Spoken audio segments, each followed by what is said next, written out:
the only times that TfL would get peeved really is if you put double decks on single deck routes, which is a bit of a no-no, particularly if you've got a physical problem. But things like the 296, where they occasionally get double decks because there's no other option, it's either that or no bus, they will sort of fine us if that's it. And you get a 1.7 and 1.9 stuck in it, then they're going to say, oh, it's a double deck, shouldn't be there. Right, it's a check or something like that. 296 is okay for double decker, but it goes a different way. But I prefer the single deckers. It's much more fun for me.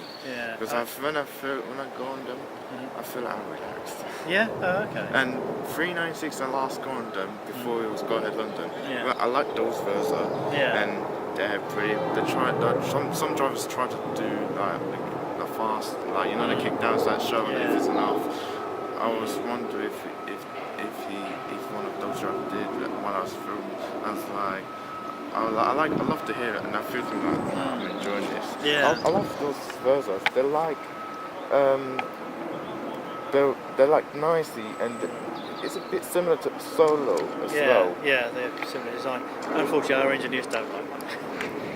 That's fair enough. It could have caused. I think it's because they're a very small quantity, sort of a small batch of garages, so ordering spares from a different supplier. I mean, they've got Mercedes engines in them, which are not cheap. The electrics, I mean, they're 8 plates, aren't they? So they're getting on a bit. We had them here for, I forget some route, I can't remember what it was now. 276, I think it was. But they. 276 used to have tempos. That's it. Yeah, you do see there's tempos on H37 I've been in the last year. They're only the ones apparently. But it's not this hybrid, but the hybrids were sold to Ensign Bus, right? Yeah, we got rid of ours to them. But were they just like rattle, like they're rubbish, like sometimes it doesn't work properly like that? They can be a bit poor. And they are refurbished as well. No, never refurbished. No, there's too small a batch to be concerned with that. The yard here, particularly the reverse manoeuvres. So you've got the cones set out for them to do that. We'll be changing our training fleet over the next week or two as well, because the ULEZ, not that they're going to London much, but it's just that they're sort of getting tired. And it always used to be the thing, you sort of get trained on an old bus and then you sort of work your way up. When you pass your test and try something newer, it's better to drive something newer to start off with. So that purple one is one of the first new training buses. The Havaro. Yeah, it's one of the I've seen one of the Bromley batch. So the the green ones. before. They get all over the place. So we got. I think they're going to get 6 or 7 single decks, and then 5 or 6 up to 13 to make it up to 13 of the Enviro 400s. Okay. So that'll be a nice. What about the 59 wedge can be the trainer after you could get new 10 off D3, 323 as well? Yeah, I can't remember what reg they'll be. E200s will be training buses. You mean like the blue one there? That's one of the first ones. But sadly it's not working at the moment. Alright. That's a new version of the inclusion bus. Because we are an inclusive employer. And you also know the new route number 8 used to run from Beauchamp to Victoria. It used to cut back a lot now. And you know number 8 used to... You know what happened to number 8 in the tying back in the 2000s? I think it used to Alex 200, the ones that went down under the bridge, you know, where the Great Eastern Main Line goes to Stratford from Liverpool Street. I think number 8 used to be the single decker, but the idea was the number 8 usually was with Master, and sometimes with from 205 and 277 batch, and usually see them, because when I see them from the 277 and 205, I find it better than that, because I think it makes me cheer up that I deserve it to get a picture. And it'd be nice if number 8 was using a single decker light from a different allocation. I think it's too busy though, that's the trouble. Number 8 can be the previous day, can go to Liverpool Street, and Beauchurch would be a nice idea by single decker. Not all the way, but you can make from Liverpool straight to Belgium with single decker during the daylight. That's one of the busiest parts of the route, through the back of Old Ford and that. Yeah, like Alice Lane, like with the traffic, that traffic. Yeah. It's always stopping, making cars stopping. Like it makes 3 cars go first. Oh no, it's a major problem, traffic lights. Too much traffic. Yeah, so the Scanias will be up for disposal. They're probably going to go back to either the lease company or for sale, or up to Scotland. And then behind those you've got the fuel tanks, which are 140,000 litres each. Oh wow! And then tucked between the 2 fuel tanks you've got the AdBlue tank, which is 9,000 litres. Wow! And I think, they won't be topped up quite as often as they have been. We normally get them topped up twice a week, with a lot of routes that won't need to be topped up quite so frequently. And then the bus wash over there, that recycles 75% of the water that's used. So that's still quite green. I was wondering what these I was going to see there. And do you have 17368 East London bus seats?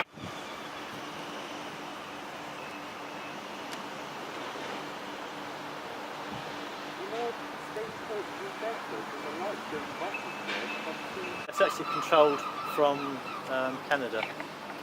It's done, well, when it was working, it was done by internet from Northern Power.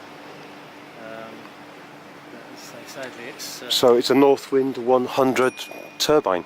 Yeah. What did you say? You said it's a 2/3 height one, David.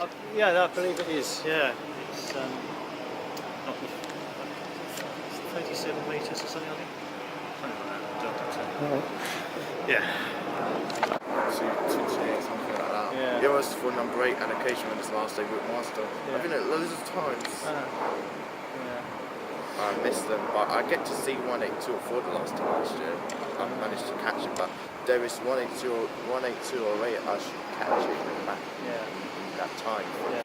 So David, tell me about the garage a little bit in general. Well, it's the biggest garage in Europe. It occupies 7 acres. It's got a parking capacity of 320 buses. We don't actually have that many here now. I've lost count of the actual number we still have. It's only about just over 100, I think, in service. But it's handy to have the space for all our disposals and new buses coming in for service and our training school. Yeah. And how was the garage acquired? Because previously it was the Olympic site where it was, wasn't it? Yeah, we had 2 garages in Waterden Road, which are now beneath Olympic Park. One was called Waterden Road, which was where the 25 articulated buses were based, and my own coach fleet, East London Coaches, was based there for a couple of years. And then further down towards Stratford we had Stratford Garage, which started out as a low-cost minibus base. It was an old distribution depot and was just about adequate for the job.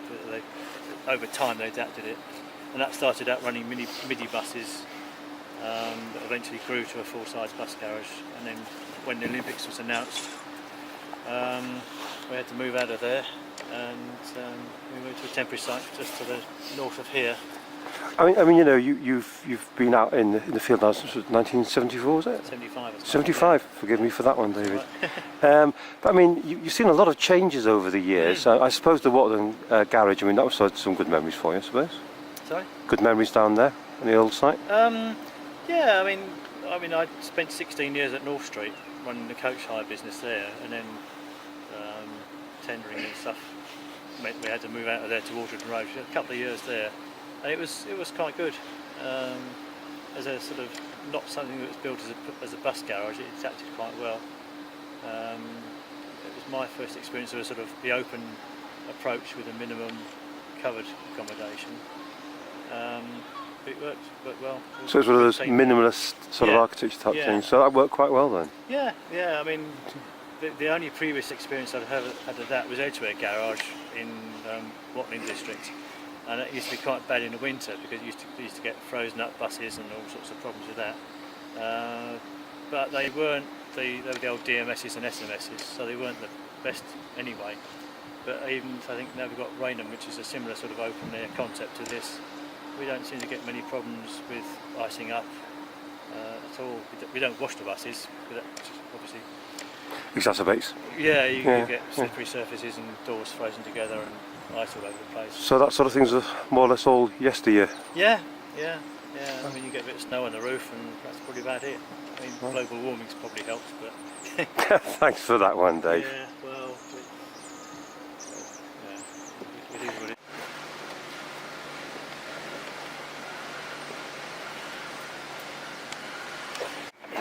Once they get through that, they come in for an interview and a test drive, and that's as much to test whether they can listen to the instructor as to how well they handle a big vehicle. So yeah, this is sort of Route Master Corner, as we call it.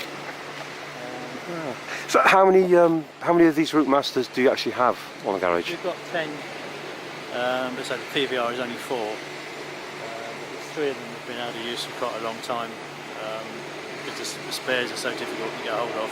Right. Even though they've got Cummins engines and Allison gearboxes, it's the original London Transport Route Master castings that are the hard bits to get hold of.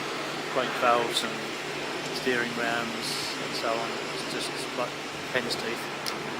So it's dwindling then? Yeah, it did a bit of a job, I think. It's a great deal of effort to keep it going. Yeah.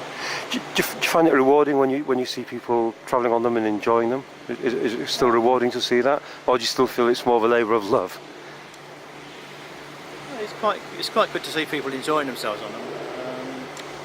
The unfortunate thing is they don't take contactless, so it's a bit off-putting for people who hadn't got an oyster file. Oh, you'd have thought TfL in cleverness might have developed a portable one for that. But the kit exists, it's cost.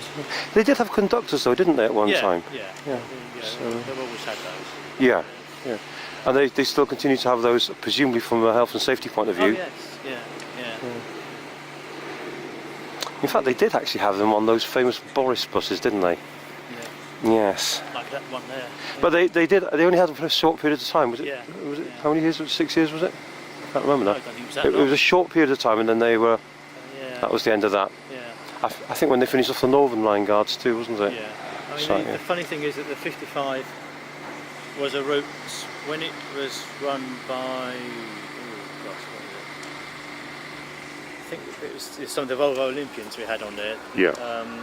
They brought back conductors for a trial period at Leighton Garage to try and see if it would make things any quicker, and it didn't work then either.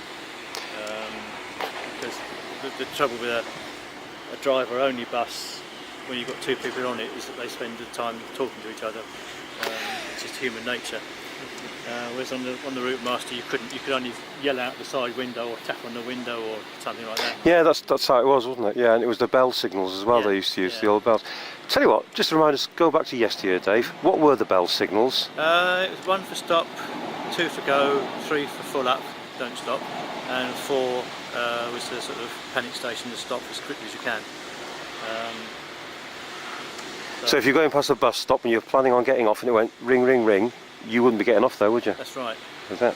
Thanks for sharing that one, More Dave. more to the point, you wouldn't be getting on because it was already full, and the conductors looked inside, no one getting on, looked over, 3 bells, carry on driver. How do you feel about the safety feature of having a conductor on the bus? Yeah, you need one. Certainly more so now because people aren't used to them. And just don't seem to be quite so responsible for their own safety. Well, it's but true. I having mean, said that, yeah. we've had very few boarding and lighting accidents with them. So I suppose it's the novelty value makes you take a bit more care, perhaps. Well, we should always look after ourselves when we're on buses, I think. Yeah. It's a bit boxed in, but it's, Okay. it is there. Okay. I've been on that at 55.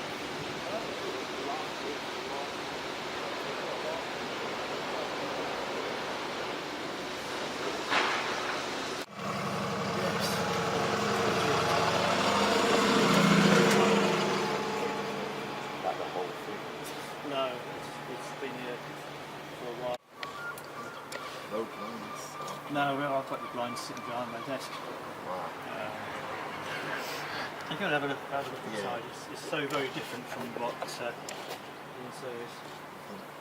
It's not going to be easy to get a picture from. And you might wander down there without tripping over that lower thing, and I'll get out of the way. I'll get out there. Get your shot done. You got it? Oh, he's got it, yeah. Yeah. I'll get this side too, actually. Actually, while he's doing that one, do you want to stick your nose, just nose around that one and just sort of tell us about this one, because this was, oh yeah, it was one of those. Yeah, this is.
Yeah. I think you're replacing Alex 320 different, because Alex 300 is different to 276 and Yeah. stuff like that. Yeah. Okay, I'm filming you, so you can say something if you like. Yeah. Sposter Spirit 999 Lily. It's now actually 20 years old this year. It's been used on 48, 55 from 20 years. That's cool. Oh, he's enjoying himself. Yeah.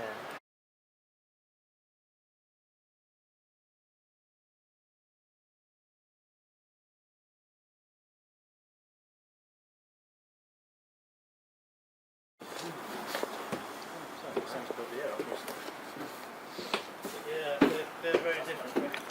Yeah.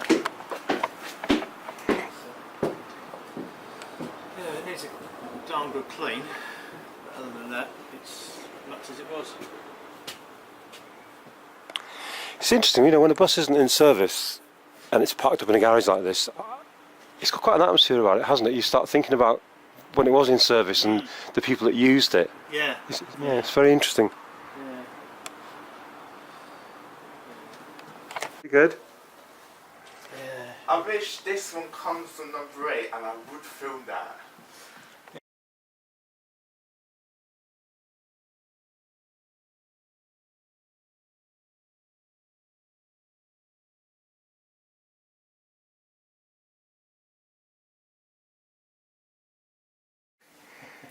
Hello everyone, my name is Lawrence speaking, and today visiting Western Bus Garage, so met up my father at Stratford and now we're at West Ham, and today we'll be looking around through certain old buses like Alex 400 UO2s, and today this is 17001 as TA1, but there's another TA1 Southern Transit got that, which is like in Sussex. Yeah. I don't know why it makes a difference to other TA1s, like other TA1s there's ex-Connex one, and then you went to Belly after the travel London. Yeah. So this is the, we argue it's the first low floor double deck in London, dates from 1999, originally delivered to Leighton Garage. It spent some time in the corporate Stagecoach livery, which was white with the orange, blue and red stripes. Did a bit of publicity work in that livery and then came back repainted red. There was a batch of 100 of them.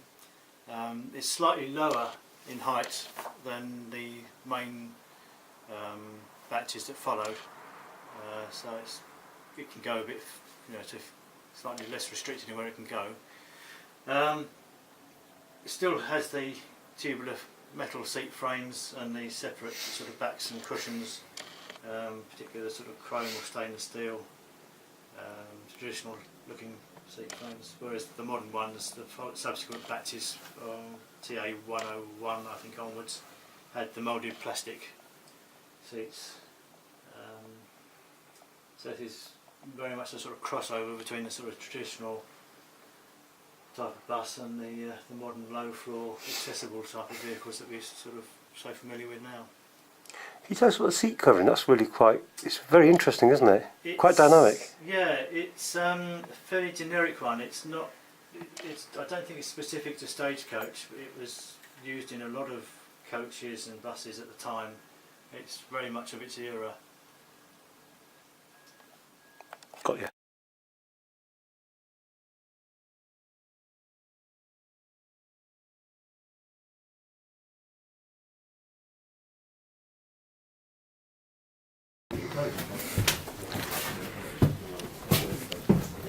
Yeah, I mean that's...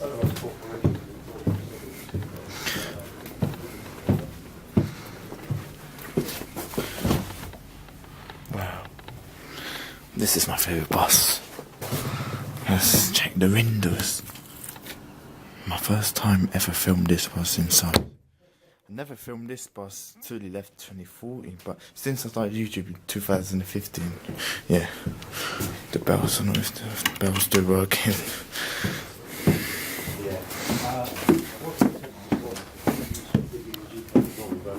The differences about this first batch of these ALX 400s is that they're lower overall. This is 13'10" as opposed to 14'5".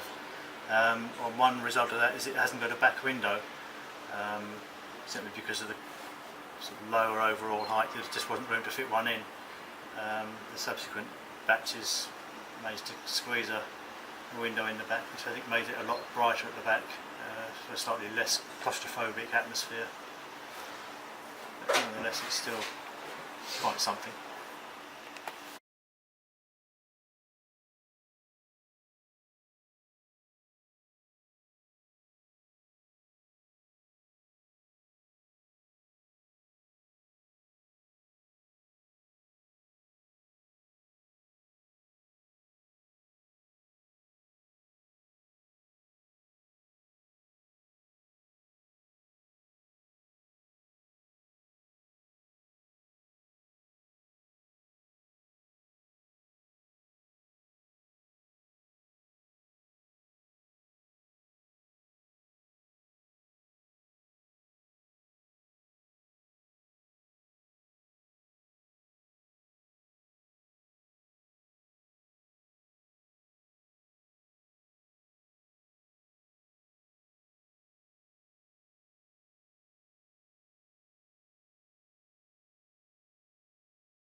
Got the one for 3,990.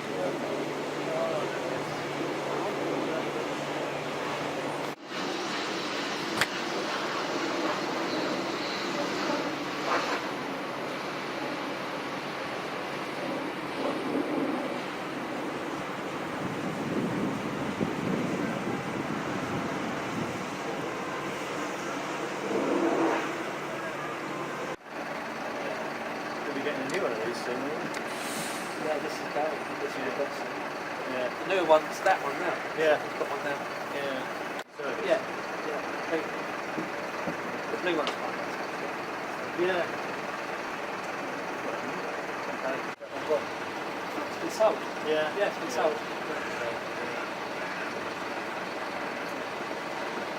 Has the white one been sold? So these old these like buses that are outside and stuff, like train buses, how much would they sell? Say that. About the single deck one. These go back to about. Yeah. You don't steal box on? Used to be at the body garage? No. He's from the Western Group. They've got over 100 vehicles between them. So I was thinking, I've got space down the back of my garden that bus would be nice to be turned into a bar. Will you be able to drive it in there, or just crane it in? That would cost you a fortune. Should be able to drive it in. Yeah? Yeah, you'd be able to drive it in. Yeah. Make Chris an offer. Yeah, that's what I was thinking. Yeah. Because once it's there, I don't have to ever move again. I don't care about running it. It's just that I want to strip it out. Yeah. I'll tell you an interesting one. There's a chap who ran a thing called, I did an article on him a couple of years ago for Channel 4, and he's got an old RM, and he runs a project called the Happiness Project. Oh yeah. And I thought, what's this? He has a TARDIS outside as well, which is like it is like exactly that right thing. It was up in Camden, on Camden Road, near the Nag's Head, and I got chatting to him. And just on the bus alone of the Route Master value, right, with how it drew people in, the guy is now a millionaire. Yeah. No, I thought, hang on, for a charity, I thought, that's impressive. Yeah. But it was just the pulling power of it and how he got the thing positioned. Yeah. So it's not to be knocked, that sort of thing, is it? No. That's why I think it's it's good for business, isn't it? Yeah. Of course. Do you want me to take a picture of you in now? Yeah, sure. Yeah, okay, that's My good. name is Lawrence, and I'm a boss expert and traits expert and also trans. Wow. So, I'm yeah. also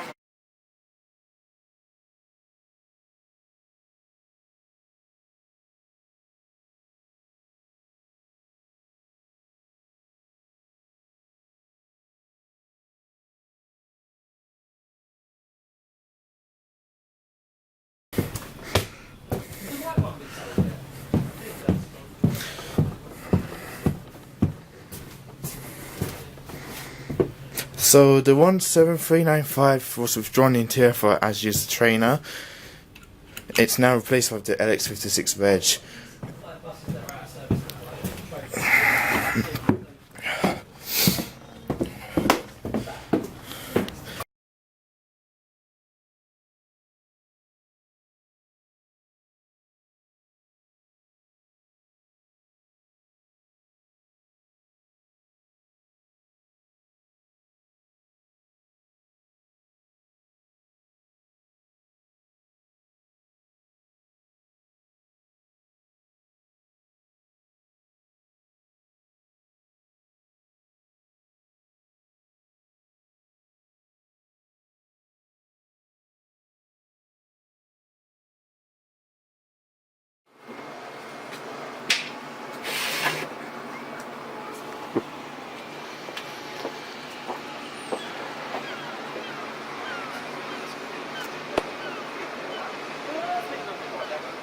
And I've got you pointing as well.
Yeah, I was definitely mixed up with the hybrids we had.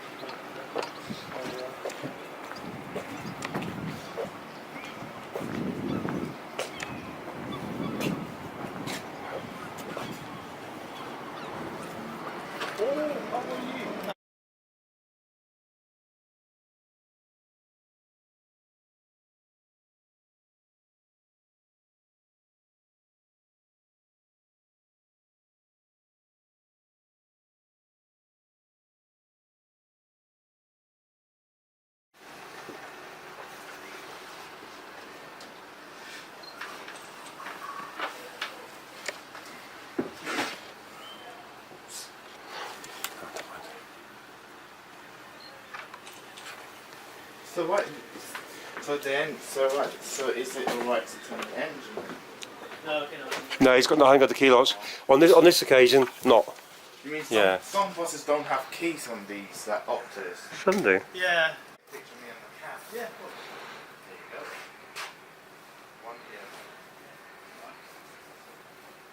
You like to focus?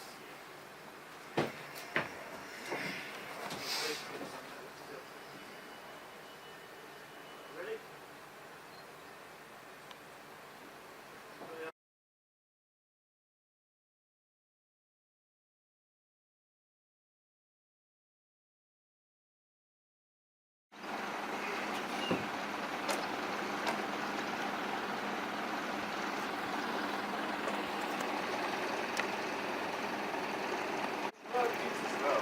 Sorry? Are those doors working?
Just to show what a big place this is. I would like to say thank you to David Jones for showing me around with the safety of buses, and thank you for allowing me to taking photos there, if you permission for me, and I've got all the buses that I've done before, so this is whilst some suggestion from my dad Yeah. that he told you. That's why I'm really proud of myself that I'm getting the improvement that Yeah.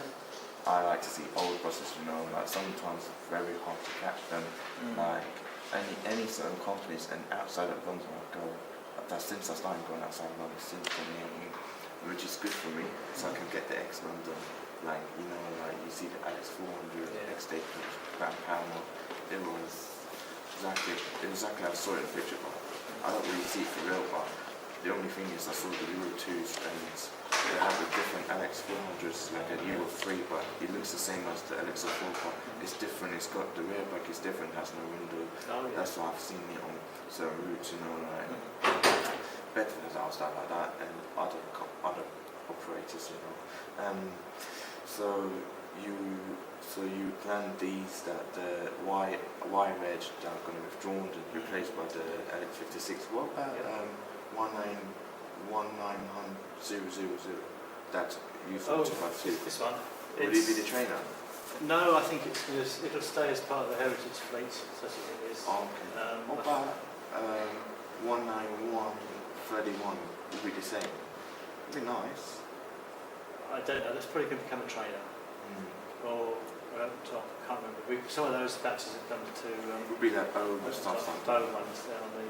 I've seen one of them in Ireland. The comes with Ireland. Yeah. That's why I think that when the drivers finish the shift, they take it back. They do. It's pretty nice that they have open tops. Yeah, it's doing well. It's doing quite well. So this company, they've got loads of routes, but they're losing some routes that since what happened on Saturday, the 473-262 had transit with Gemini 2 and 25, and that's what I heard about the pattern 25 like the new bus. Yeah. With a hybrid, like it's, you know, when you call it fake, like the fake one is like a diesel, you still need the same with like the hybrid one. One is the same, but it has a hybrid and it makes noise like a washing machine. Do you get what I mean? The smart hybrids, yeah. Yeah, exactly. Yeah. I don't know why they sound like it. I think it feels me like a little bit funny, but I don't really have that often. But I like it when they sound like this. Yeah. Make me smile like, wow, I love it. Yeah, it's all part of the atmosphere and the fun of travelling by bus. Yeah.